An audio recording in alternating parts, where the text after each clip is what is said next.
Congress party అధికారంలోకి వచ్చి 25 నెలలు అవుతున్నా కానీ ప్రజలకు ఇచ్చినటువంటి హామీలు నెరవేర్చలేక ప్రజల నుంచి తీవ్రమైనటువంటి వ్యతిరేకత వస్తున్న ప్రతి సందర్భంలో కూడా ఏదో ఒక రూపంలో ప్రతిపక్ష పార్టీ అయినటువంటి బీఆర్ఎస్ మీద బురద వెళ్ళేటువంటి కార్యక్రమం చేస్తూ ఉంది.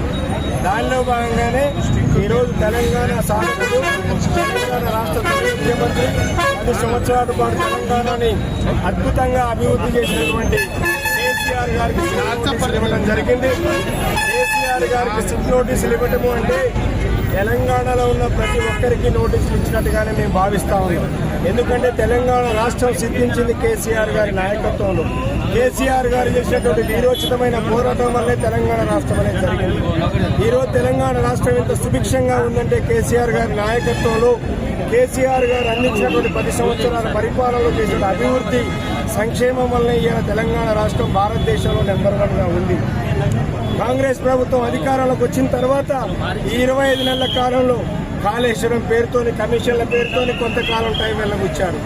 అలాగే ఫార్ములా ఈ రేస్ కార్యక్రమంతో కొంతకాలం ఈరోజు సిట్టు పేరుతోని పరిపాలనని గాలికి వదిలేసి ప్రతిపక్షం మీద బురద జల్లుతూ వారిచ్చిన హామీలు నెరవేర్చలేక ప్రజల నుంచి దూరం అవుతున్న క్రమంలో వారి కేసు కాపాడుకోవడం కోసం ఈరోజు కేసీఆర్ గారికి నోటీసులు ఇవ్వడం జరిగింది.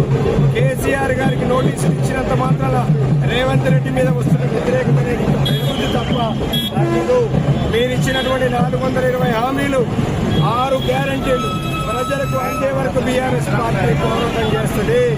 ప్రజల పక్షాన బీఆర్ఎస్ పార్టీ ఉంటుంది. మీ ఉడతూపులకు బీఆర్ఎస్ పార్టీ భయపడదు. కేసీఆర్ ఒక మహాశక్తి, ఆయన వ్యక్తి కాదు. కేసీఆర్ అనే వ్యక్తి is the history of Telangana, history of Telangana KCR. కాబట్టి తెలంగాణ జాతిపితని మీరేమీ చేయలేరు. కేసీఆర్ యొక్క పరపతిని, కేసీఆర్ యొక్క క్యారెక్టర్ ని మసకబార్చాలనే ప్రయత్నాన్ని ఈరోజు ఈ రాష్ట్రంలో ఉన్న గుంపు మేస్త్రి ప్రభుత్వం ఈరోజు చేస్తూ ఉంది. నీలాంటి చిల్లర వేశాడు, నీలాంటి బిడ్డల వల్ల కేసీఆర్ ని ఇంచి కూడా మీరు కదిలించలేరు. రాబోయే రోజుల్లో ఖచ్చితంగా బీఆర్ఎస్ పార్టీ తెలంగాణ బిడ్డల యొక్క ఆశీర్వాదంతో మళ్ళా ప్రభుత్వంలోకి వస్తుంది. కేసీఆర్ మళ్ళా ముఖ్యమంత్రి కాబోతున్నారు.